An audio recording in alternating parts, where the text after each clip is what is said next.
అవోళ్ళ నాకైతే చాలా సార్లు అనిపిస్తుంది వాళ్ళ ఓట్లప్పుడు పైసలు కొంట పోతున్న ఏదన్నా కారు టక్కరై కనిపిస్తే మంచిగుండు అని అనిపిస్తుంది వాళ్ళ లేదంటే ఒక్కొక్కసారి తొవ్వపోంటి పోతుంటే పైసల కట్టలు పీక పీకున్న బ్యాగులు దొరుకుతాయి ఎంత మంచిగుండు.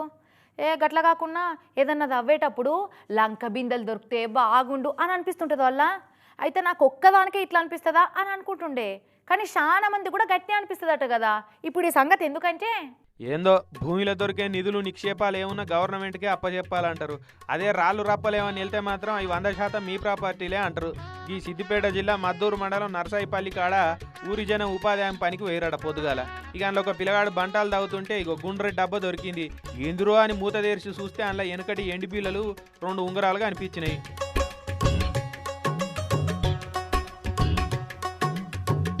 ఇక ఎవ్వరు లేనప్పుడు దొరుకుతానేమో సప్పుడు చేయక దాచుకొని అవసరాలు ఇంటికి పోయి అమ్ముకుంటుండే కానీ మందిలో దొరికిందా అవుతుందా ముచ్చట.